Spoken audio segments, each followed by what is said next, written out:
Hello everyone, welcome to our channel study with DK. Friends, फिर हाजिर हैं देश और दुनिया की 18 दिसंबर की सभी महत्वपूर्ण करंट अफेयर्स न्यूज़ लेकर, जो सभी कॉम्पिटिटिव एग्जाम के लिए मोस्ट इंपॉर्टेंट है। तो चलिए दोस्तों, शुरू करते हैं आज का करंट डोज यानी करंट अफेयर्स। आज का पहला पॉइंट है, बड़ा इंपॉर्टेंट पॉइंट है, ध्यान से सुनिएगा। हाल ही में किसने डाक पे नामक डिजिटल पेमेंट ऐप को लॉन्च किया? इसका राइट आंसर है इंडिया पोस्ट पेमेंट बैंक। ये है आपका द हिंदू का article. India post payment bank launch digital payment services डाक पे। अब ध्यान रखिएगा दोस्तों, ये आपका गूगल पे की तरह क्या करेगा, कार्य करेगा। अगर बात करें आपका डाक पे की, एक्चुअली में आपका भारत के ग्रामीण क्षेत्रों तक अभी भी बैंकों की क्या नहीं है, पहुंच नहीं है। तो इस डाक पे के माध्यम से आपका अंतिम व्यक्ति तक भी क्या पहुंचे, बैंक सिस्टम पहुंचे, और कहीं ना कहीं जो डिजिटल माध्यम से आजकल लेन देन हो रहा है उसका फायदा उस अंतिम व्यक्ति तक भी पहुंचे। इसीलिए आपका अभी जो भारत का इंडिया पोस्ट पेमेंट बैंक है, इसके द्वारा डाक पे ऐप लॉन्च किया गया है। इस पॉइंट को आप ध्यान रखिएगा। अगर बात करें इंडिया पोस्ट पेमेंट बैंक की, ध्यान रखिएगा दोस्तों, इसकी स्थापना 1 सितंबर 2018 को होती है, यानी अभी हाल ही में इसका गठन किया गया है। इसको केवल अभी 2 साल हुए। इसका मुख्यालय आपका न्यू दिल्ली में, और ध्यान रखेगा प्रदीप कुमार बिसोई इसके क्या हैं, आपका प्रमुख हैं। बढ़ते हैं अपने नेक्स्ट पॉइंट की ओर। नेक्स्ट पॉइंट है, हाल ही में किसे एशिया का गोल्डमैन पर्यावरण पुरस्कार 2022 से सम्मानित किया गया? इसका राइट आंसर है पाल सिंह। पाल सिंह को अभी हाल ही में एशिया का गोल्डमैन पर्यावरण पुरस्कार 2020 से सम्मानित किया गया है। ये आपका म्यांमार के एक पर्यावरण एक्टिविस्ट है, और पर्यावरण के क्षेत्र में इनके द्वारा किए गए कार्यों के लिए अभी हाल ही में इन्हें आपका कौन सा पुरस्कार प्रदान किया गया?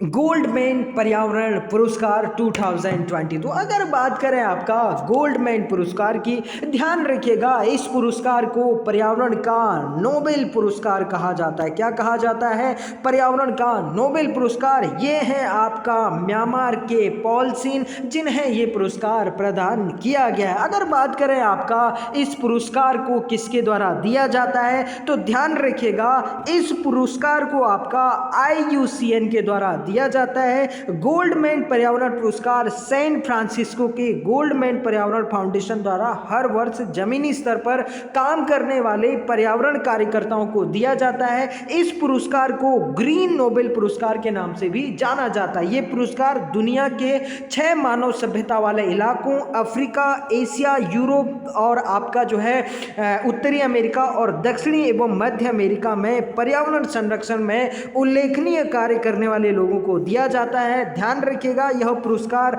रोडा और रिचर्ड गोल्डमैन द्वारा शुरू किया गया था। पहला गोल्डमैन पर्यावरण पुरस्कार पृथ्वी दिवस के दिन 1990 में आपका प्रदान किया गया, और वर्ष 2019 में गोल्डन पर्यावरण पुरस्कार का 30वां वर्ष था। इस पॉइंट को आप अच्छे से ध्यान रखिएगा, यानी IUCN के द्वारा ही सैन फ्रांसिस्को गोल्डमैन फाउंडेशन आपका इसके सहयोग से क्या करता है, आपका प्रदान करता है। अगर बात करें आपका IUCN की, international union for conservation of nature इसकी फुल फॉर्म होती है। 1948 में इसकी स्थापना होती है, और इसका जो मुख्यालय है वो है दोस्तों ग्लांड, स्विट्जरलैंड में। इसको जरूर याद कर लीजिएगा, बहुत से एग्जाम में आपका IUCN के बारे में पूछा जाता है। IUCN एक्चुअली में संकटग्रस्त जीव जंतुओं का एक रेड डाटा बुक जारी करता है, और आपका जो रेड डाटा बुक है वो किसके द्वारा जारी की जाती है? IUCN के द्वारा। इस पॉइंट को ध्यान रखिएगा, इसका मुख्यालय आपका ग्लांड, और आपका रेड डाटा बुक किसके द्वारा जारी किया जाता है? इसी IUCN के द्वारा किया जाता है। इस पॉइंट को भी आप अच्छे से ध्यान रखिएगा। 1966 से ये लगातार जो संकटग्रस्त जीव जंतु होते हैं उनके बारे में अध्ययन करता है। विश्व का सबसे बड़ा और सबसे पुराना संगठन है। इस पॉइंट को भी आप अच्छे से ध्यान रखिएगा।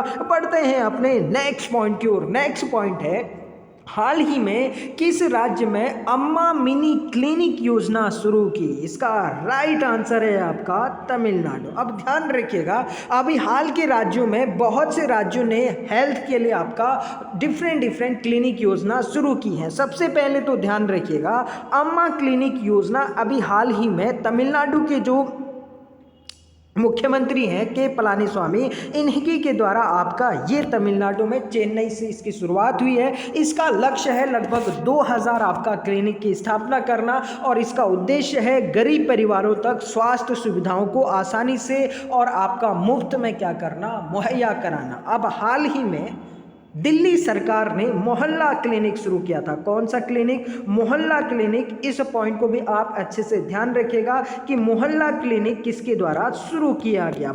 जबकि संजीवनी क्लिनिक आपका मध्य प्रदेश के द्वारा शुरू किया गया था, वो भी इसी प्रकार का क्लिनिक था जिसमें आपका स्वास्थ्य सुविधाओं को आसानी से गरीबों तक आपका पहुंचाना था मुफ्त में। तीसरा पॉइंट ध्यान रखिएगा आपका जनता क्लिनिक। ये जो जनता क्लिनिक है ये आपका राजस्थान के द्वारा शुरू किया गया था। ये चारों के चारों पॉइंट आप अच्छे से ध्यान रखिएगा। अगर बात करें आपका तमिलनाडु की, ध्यान रखिएगा तमिलनाडु की राजधानी है चेन्नई, यहाँ के सीएम हैं के पलानीस्वामी, जबकि राज्यपाल है बनवारी लाल पुरोहित। ध्यान रखिएगा दोस्तों, यहाँ का बहुत ही फेमस लोक नृत्य है, उसका नाम है भरतनाट्यम। ये पॉइंट आप जरूर नोट कर लीजिएगा। पोंगल त्योहार जो काफी चर्चाओं में रहता है और पोंगल त्योहार में ही आपका एक जल्लीकट्टू युद्ध होता है, यानी कहने का मतलब आपका जो जल्लीकट्टू होता है उसको आपका पकड़ा जाता है, ठीक है ना, लोगों के द्वारा। सबसे पहले उसको कुछ मादक आपका द्रव्य खिलाए जाते हैं और उसके बाद उसके सींग पर आपका कुछ सिक्का के जो पोटली होती है वो बांधी जाती है और जो उसके सींग को कंट्रोल करता है, उसे कंट्रोल करता है, फिर उसको आपका विजेता घोषित किया जाता है। ये अच्छे से ध्यान रखिएगा। और अभी हाल ही में इसी पोंगल त्योहार पर होने वाले जल्लीकट्टू का जो आयोजन किया जाता है, उसी जल्लीकट्टू पर आधारित एक फिल्म बनी थी जल्लीकट्टू। इसे आपका 2020 में ऑस्कर के लिए भारत के द्वारा नामित किया गया।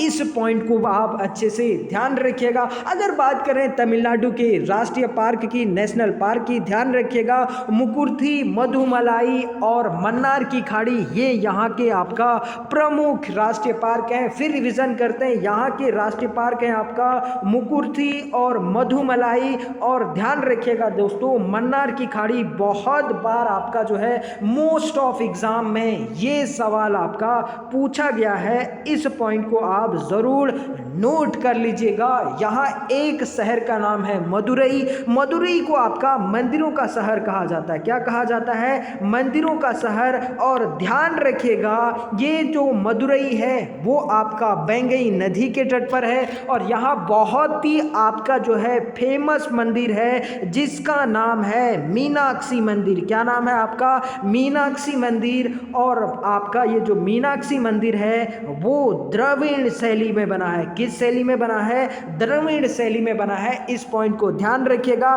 कावेरी नदी पर तमिलनाडु में ही एक बांध है जिसे आपका मैटूर बांध के नाम से जाना जाता है। किस बांध के नाम से? मैटूर बांध के नाम से जाना जाता है। और कावेरी नदी पर ही एक और बांध है जिसे आपका कृष्ण राज सागर बांध के नाम से जाना जाता है। ये सारे पॉइंट को, एडिशनल फैक्ट को जरूर नोट कर लीजिएगा। बढ़ते हैं हम लोग अपने नेक्स्ट पॉइंट की ओर। नेक्स्ट पॉइंट बड़ा इंपॉर्टेंट है, ध्यान से सुनिएगा। हाल ही में प्रोजेक्ट 17A के तहत प्रथम जहाज को लॉन्च किया गया। इस जहाज को क्या नाम दिया गया है? इस जहाज को नाम दिया गया है ऑप्शन नंबर डी, हिमगिरी। इस पॉइंट को अच्छे से ध्यान रखिएगा। अब समझते हैं आपका प्रोजेक्ट 17A क्या है। सबसे पहले तो ये देखिए, अभी हाल ही में हिमगिरी का जलावतरण किया गया है, ठीक है ना। इसे आपका जो इंडियन नेवी है उसमें शामिल किया गया है। इस जहाज का जो निर्माण था वो किया आपका मझगांव डाक शिपयार्ड लिमिटेड जो आपका मुंबई में स्थित है। इस पॉइंट को ध्यान रखिएगा। अब समझते हैं हिमगिरी और 17A प्रोजेक्ट क्या है। सबसे पहले तो ध्यान रखिएगा दोस्तों, ये जो प्रोजेक्ट 17A है इसके तहत आपका 7 जहाज़ों का निर्माण करना है। कितने जहाज़ों का निर्माण? आपका 7 जहाज़ों का निर्माण करना है।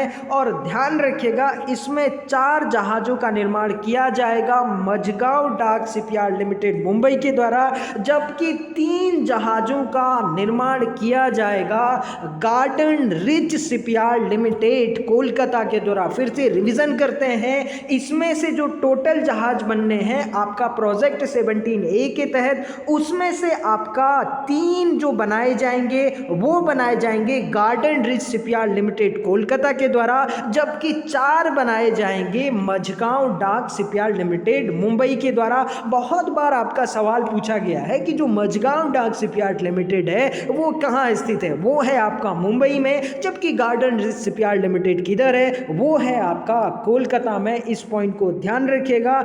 इस आपका हिमगिरी जहाज को हुगली नदी के पानी में उतारा गया और आपका उस समय मुख्य अतिथि थे भारत के CDS यानी chief of defence staff general Bipin Rawat. कौन थे? आपका जनरल बिपिन रावत। इस पॉइंट को भी आप अच्छे से ध्यान रखिएगा। बढ़ते हैं अपने नेक्स्ट पॉइंट की ओर। नेक्स्ट पॉइंट है इंडियन पार्लियामेंट्री डिप्लोमेसी पुस्तक के लेखक कौन है? इसका राइट आंसर है मीरा कुमार। अब ध्यान रखिएगा दोस्तों, ये आपका फॉर्मर लोकसभा स्पीकर रह चुकी हैं भारत की। ये है आपका बिजनेस स्टैंडर्ड की report first copy of Meera Kumar book of for president. ये है आपका मीरा कुमार जी की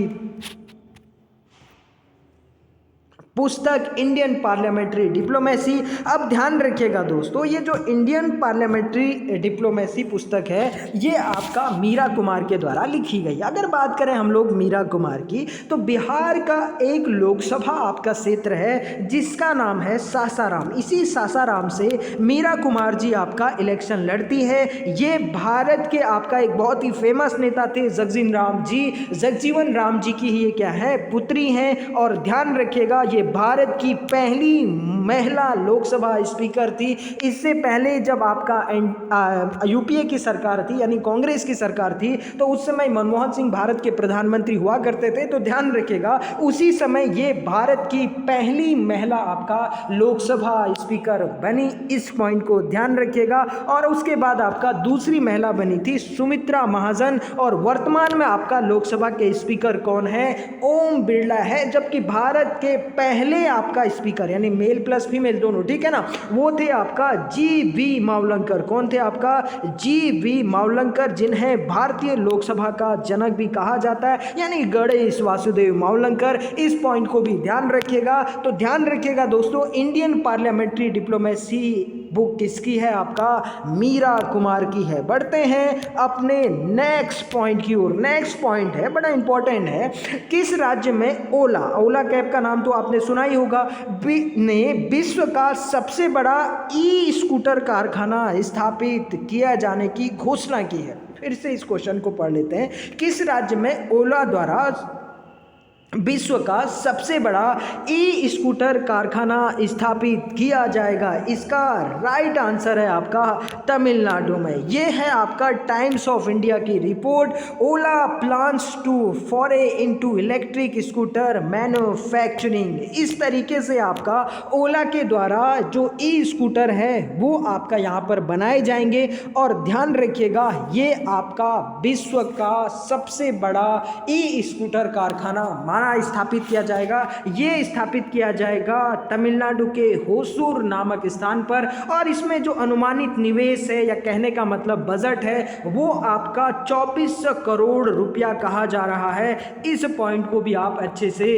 ध्यान रखिएगा। बढ़ते हैं नेक्स्ट पॉइंट की ओर। नेक्स्ट पॉइंट है, हाल ही में किस देश के S-400 मिसाइल खरीदने पर अमेरिका ने तुर्की पर काटसा एक्ट का प्रयोग किया है या काटसा एक्ट लगाया है? इसका राइट आंसर है तुर्की। अब ध्यान रखिएगा दोस्तों, यहाँ पर आपका जो तुर्की है, तुर्की पर काटसा एक्ट लगाया है और ये जो S-400 मिसाइल है वो है आपका रसिया की। इस पॉइंट को अच्छे से ध्यान रखिएगा। दोबारा इस क्वेश्चन को पढ़ लेते हैं।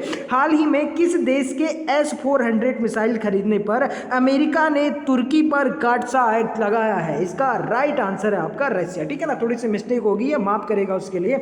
अब ध्यान रखिएगा, ये जो S-400 है वो आपका एंटी बैलिस्टिक मिसाइल है। क्या है आपका? एंटी बैलिस्टिक मिसाइल है। थोड़ी देर बाद समझेंगे। सबसे पहले ये आपका गल्फ का एक न्यूज है, अल जजीरा का ये आर्टिकल है। अल जजीरा के अनुसार US sanctions NATO ally Turkey over the Russian S-400 defence missile. यानी कहने का मतलब आपका ये जो आपका S-400 मिसाइल है, इसके खरीदने के बाद यूएस ने उस पर क्या लगा दिए हैं? सैंक्शंस लगा दिए हैं, यानी आपका प्रतिबंध लगा दिए हैं। अब ध्यान रखिएगा दोस्तों, ये यूएसए ने एक्चुअली में प्रतिबंध क्यों लगाया है। अब ध्यान रखिएगा, 1949 में नाटो की स्थापना होती है। 1949 में किस संगठन की स्थापना होती है? नाटो की स्थापना होती है। अब ध्यान रखिएगा, ये नाटो एक्चुअली में यूएसएसआर के खिलाफ, यानी कहने का मतलब सोवियत संघ जो आज रूस कहलाता है, इसके खिलाफ एक सैन्य संगठन था। ठीक है ना।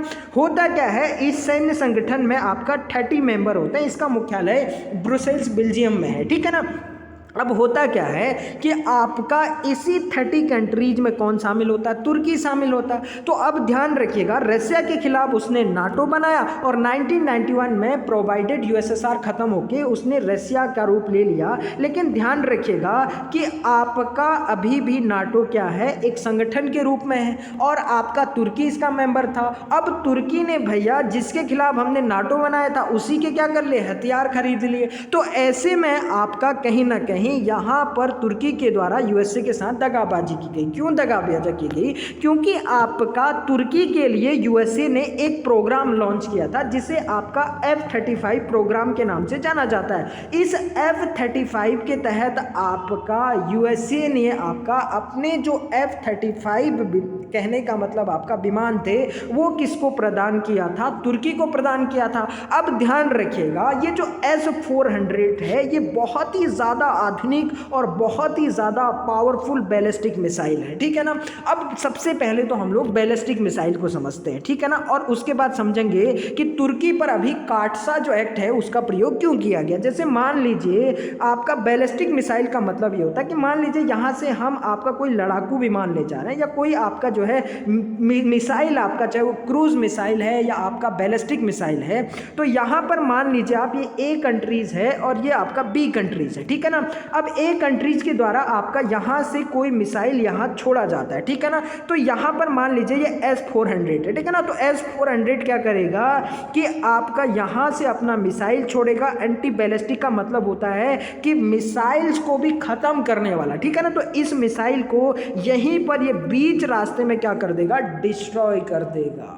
अब हम लोग दूसरे तरीके से इसको समझते हैं। ये है आपका रसिया का S-400 और ये है आपका बहुत ही ज़्यादा 5 जनरेशन का यूएसए का एक आपका फाइटर जेट। अब ध्यान रखिएगा, ये जो आपका F-35 यूएसए का है, इसे भी आपका ध्वस्त करने की क्षमता कौन रखता है? आपका S-400। अगर आपका इसको, यानी जो आपको सामने में तस्वीर दिख रही है वो है आपका F-35, अगर इसको किसी भी तरीके से कहीं पर भी जो तुर्की को दे रखा है, किसने? आपका यूएसए ने अपना F-35, ये आपका S-400 अगर इसको ध्वस्त कर देता है तो कहीं ना कहीं जो यूएसए की इमेज है वो यहाँ पर क्या हो जाएगी? खराब हो जाएगी। और इससे आपका पता लग जाएगा कि S-400 दुनिया को कि S-400 कितना पावरफुल है। तो ऐसे सिचुएशन में यूएसए का सबसे बड़ा व्यापार किसका है? हथियारों का है। ठीक है ना। अगर आप देखेंगे तो पूरी दुनिया में आपका जो है उसका हथियारों का जो व्यापार है वो सबसे बड़ा है। ठीक है ना। तो ध्यान रखिएगा, इससे कहीं ना कहीं यूएसए की इमेज पर भी इफेक्ट पड़ेगा और साथ में ही उसके व्यापार पर भी बहुत ज़्यादा क्या होगा? इफेक्ट पड़ेगा। इस वजह से आपका उसने अभी काटसा एक्ट का प्रयोग किया है, ठीक है ना। अब ध्यान रखिएगा, समझते हैं ये कार्डसा एक्ट क्या है। सबसे पहले तो ध्यान रखिएगा, कार्डसा का जो फुल फॉर्म होता है वो होता है countering America adversaries through Samsung act. अब ध्यान रखिएगा 2017 में ये एक्ट यूएसए के द्वारा बनाया जाता है। अब ध्यान रखिएगा, इस कार्डसा एक्ट के तहत होता क्या है कि अगर कोई देश ईरान, रशिया और उत्तर कोरिया के साथ, किसके साथ, आपका ईरान हो गया, नॉर्थ कोरिया हो गया और रशिया के साथ किसी भी प्रकार का कोई व्यापार करता है या कोई भी संबंध रखता है तो उसे यूएसए के आपका कार्डसा एक्ट का सामना करना होगा। और उस कार्डसा एक्ट के तहत आपका वह देश, कहने का मतलब यूएसए, उन पर क्या लगाएगा, प्रतिबंध लगाएगा। तो अभी आपका इस पर भी प्रतिबंध लगा दिया गया है, यानी कार्डसा एक्ट के तहत ही आपका किस पर प्रतिबंध लगाया है यूएसए ने, तुर्की पर। किस पर, आपका तुर्की पर। इस पॉइंट को आप अच्छे से ध्यान रखिएगा। अब क्या यूएसए किसी पर भी एक्ट लगा सकता है? देखिए दुनिया की वो सबसे पावरफुल कंट्रीज, अब ध्यान रखिए ये जो 30 कंट्रीज है, ठीक है ना, 30 में से एक तुर्की तो निकल लिया अपना, ठीक है ना, तो ये 29 कंट्रीज हैं, इस पर आपका यूएसए क्या करेगा, दबाव बनाएगा कि भैया उसके साथ कोई संबंध मत रखिए, क्योंकि भैया यूएसए प्रेजेंट टाइम पे क्या है, बहुत ज़्यादा पावरफुल कंट्रीज है। दूसरी चीज़, आपका यूएसए के साथ जिस देश के साथ भी संबंध होंगे उस पर भी वो आपका लगातार दबाव बनाएगा कि आप उस देश के साथ संबंध मत बनाइए। क्योंकि हुआ क्या था, अगर मैं एक एग्जांपल दूं आपको, कि जब आपका यूएसए जो ईरान के साथ परमाणु समझौता था, न्यूक्लियर डील था, उससे अलग हुआ था, तो उसके बाद उसने आपका ईरान को अलग थलग करने के लिए भारत पर भी दबाव बनाया कि आप ईरान से क्या नहीं करिए, तेल मत खरीदिए। तो ऐसे सिचुएशन में भारत ने वहाँ से तेल लेना क्या कर दिया, बंद कर दिया। तो इस तरीके से आपका जो यूएसए का प्रभाव है वो दुनिया में है, और अब वो दुनिया के देशों से आपका क्या करेगा, दबाव बनाएगा कि वो तुर्की के साथ कोई भी संबंध ना रखे। तो इसी को बोला जाता है आर्थिक प्रतिबंध या सैंक्शंस। इस पॉइंट को अच्छे से ध्यान रखिएगा। आई होप दोस्तों आपको पूरी की पूरी कहानी समझ में आई होगी। बढ़ते हैं हम लोग अपने नेक्स्ट पॉइंट की ओर। नेक्स्ट पॉइंट है, बड़ा इंपॉर्टेंट पॉइंट है, ध्यान से सुनिएगा। हाल ही में ई कोड परियोजना खबरों में थी, यह किस वर्ष लागू हुई? इसका राइट आंसर है 2007 में भारत में आपका ई कोड क्या हुआ था, लागू हुआ था। इस पॉइंट को आप ध्यान रखिएगा। अगर बात करें आपका ई कोड की, तो ध्यान रखिएगा ई कोड का मतलब होता है कि सारे मुद्दे और केसों को, ठीक है ना, कंप्यूटराइज करना और साथ में डिजिटल माध्यम से आपका नेशनल डेटा ग्रिड में डालना होता है। या आपका ये कहें कि डिजिटली माध्यम से, वीडियो कॉन्फ्रेंसिंग के माध्यम से, वर्चुअली आपका क्या करना, केसों को सुनना, उस पर डिसीजन देना, और साथ में जितने भी आपका कोर्ट से संबंधित कार्यकलाप हैं, एक्टिविटीज़ हैं, उनको इंटरनेट के माध्यम से लोगों को आपका जानकारी पहुंचाना, ताकि लोगों को जो आपका सही समय पर आपका इंफॉर्मेशन मिल सके, ठीक है ना। इसीलिए आपका भारत में 2007 में ई कोड को क्या किया जाता है, शुरू किया जाता है। और ध्यान रखिएगा दोस्तों, भारत का जो पहला ई हाई कोर्ट है वो है आपका इलाहाबाद, सॉरी माफ करिएगा, हैदराबाद हाई कोर्ट। कौन सा? Hyderabad high court. फिर रिवीजन कर देते हैं, यहाँ पर थोड़ी मिस्टेक हो गई है, माफ करिएगा। जो भारत का पहला ई हाई कोर्ट है वो है आपका हैदराबाद हाई कोर्ट, जो प्रेजेंट टाइम पर आपका तेलंगाना का क्या है, हाई कोर्ट है। इससे पहले वो संयुक्त रूप से था, किसका, आपका आंध्र प्रदेश और तेलंगाना का। इस पॉइंट को आप अच्छे से ध्यान रखिएगा। बढ़ते हैं हम लोग अपने नेक्स्ट पॉइंट की ओर। नेक्स्ट पॉइंट है, हाल ही में कहाँ पहली बार हिमालयन सीरो को देखा गया है? इसका राइट आंसर है आपका हिमाचल प्रदेश। अब ध्यान रखिएगा, हिमाचल प्रदेश का एक स्थान है स्पीति। कौन सा स्थान है आपका? स्पीति। यही स्पीति नामक स्थान पर ये जो आपको सामने तस्वीर में दिख रहा है, इसका नाम है हिमालयन सीरो। और ये जो हिमालयन सीरो है ये आपका यहीं पर प्राप्त हुआ है। इस पॉइंट को ध्यान रखिएगा, ये पाया गया है, देखा गया है। और ध्यान रखिएगा, जो ये हिमालयन सीरो है इसकी आपका कुछ डिफरेंट विशेषताएं हैं। सबसे पहले ये मैप देखिए, ये आपका हिमालयन रीजन है, और हिमालयन रीजन के अगर आप यहाँ पर देखेंगे तो यहीं पर है आपका हिमाचल प्रदेश, और हिमाचल प्रदेश के बिल्कुल लद्दाख वाले एरियाज पे देखेंगे तो यहीं पर पड़ता है आपका स्पीति। तो यहीं पर आपका पहली बार इस हिमालयन सीरो को देखा गया। ये आपको सामने तस्वीर दिख रही होगी, ध्यान रखिएगा। इसको जो है IUCN के सुभेद यानी वनरेबल लिस्ट में आपका जो है शामिल किया गया, ठीक है ना। और इसे आपका एक साइट एक संस्था है उसके परिशिष्ट वन में आपका शामिल किया गया है। और जबकि भारत के वन्य जीव संरक्षण अधिनियम के 1972 के अनुसूची 1 में इसको शामिल किया गया। ध्यान रखिएगा, सीरो की कई प्रजातियां हैं और ये सभी एशिया में पाई जाती है। हिमालयन सीरो का जो वैज्ञानिक नाम है वो है आपका कैप्रिकॉर्निस सुमांत्रेंसिस, ठीक है ना। इस पॉइंट को आप अच्छे से ध्यान रखिएगा। और ये आपका हिमालय क्षेत्र तक ही क्या है, सीमित है। अगर बात करें आपका इसके आपका आकार की, ध्यान रखिएगा इसका बहुत बड़ा सिर है। ये आप देख रहे होंगे शायद आपका तस्वीर में, ये देख सकते हैं कि सिर इसका बहुत बड़ा है और साथ में आपका मोटी गर्दन होती है इसकी, ठीक है ना। इस तरीके से आपका मोटी गर्दन होती है और छोटे छोटे अंग होते हैं इसके, ठीक है ना। क्या होते हैं, छोटे छोटे अंग होते हैं। और आपका जो है अगर आप तुरंत देखेंगे तो गाय जैसा भी लगेगा, थोड़ा आपका बकरी टाइप का भी दिख रहा है और स्वर टाइप का भी इसका जो है बॉडी दिख रही है। तो ध्यान रखिएगा, बड़े सिर वाला, मोटी गर्दन, छोटे अंग, खच्चर जैसे कान है इसके, ये देख सकते हैं आप, ठीक है ना। और आपका काले बाल है, मध्यम आकार का एक स्तनपायी है, ठीक है ना। और आमतौर पर ये आपका 2000 से 400 मीटर की ऊंचाई पर आपका पाया जाता है। इस पॉइंट को भी आप अच्छे से ध्यान रखिएगा। पढ़ते हैं अपने नेक्स्ट पॉइंट की ओर। नेक्स्ट पॉइंट है बड़ा इंपॉर्टेंट पॉइंट है। हाल ही में भारत सरकार ने कृषि सुधारों को उजागर करने के लिए किस मंत्रालय द्वारा पुटिंग फार्मर फर्स्ट नामक पुस्तक जारी की गई? इसका राइट आंसर है आपका कृषि मंत्रालय के द्वारा पुटिंग फार्मर फर्स्ट पुस्तक जारी की गई है। अगर बात करें आपका पुटिंग फार्मर फर्स्ट की तो ध्यान रखिएगा दोस्तों, प्रेजेंट टाइम पर आपका भारत के जो किसान हैं वो आपका सड़कों पर है, ठीक है ना। वो जो हाल ही में 3 जो है एग्रीकल्चर लॉ यानी कृषि कानून आपका भारत के द्वारा, भारत की संसद के द्वारा बनाए गए हैं, उसे पारित किए गए हैं, उनका किसान लंबे समय से विरोध कर रहे हैं। और प्रेजेंट टाइम पर सिंघू बॉर्डर या अन्य स्थानों पर लगातार वो आंदोलन कर रहे हैं। सरकार के साथ इनकी 2-3 चक्कर की वार्ता हो चुकी है। ऐसी सिचुएशन में आपका अभी तक भारत के जो किसान हैं और आपका जो है जो राजनीतिक पार्टियां हैं, ये कहें कि सरकार है, सरकार के बीच आपका कुल मिला की बातचीत नहीं हो पाई है। अब ध्यान रखिए दोस्तों, इतनी कड़ाके की ठंड में आपका जो किसान है वो लगातार इसका क्या कर रहे हैं, विरोध कर रहे हैं। और वो आपका जो है जो MSP है, मिनिमम सपोर्ट प्राइस है,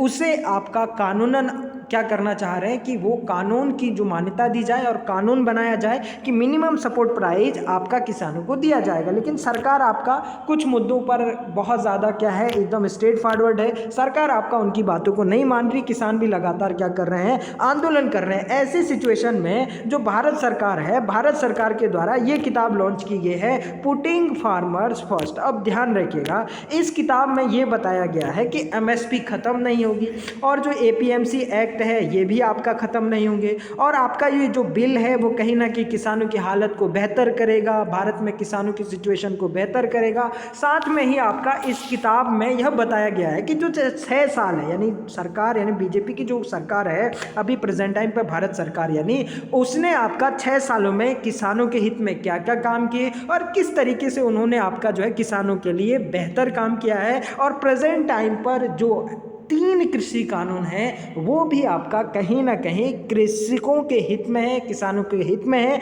ये आपका ये जो किताब है पुटिंग फार्मर्स फर्स्ट, इसमें आपका बताया गया है। तो ये था दोस्तों आज की सभी महत्वपूर्ण करंट अफेयर्स न्यूज का एनालिसिस जो सभी कॉम्पिटिटिव एग्जाम के लिए मोस्ट इम्पॉर्टेंट है। तो मिलते हैं दोस्तों फिर नई करंट अफेयर्स न्यूज एनालिसिस के साथ, तब तक आप पढ़ते रहिए। Thank you very much, God bless you all.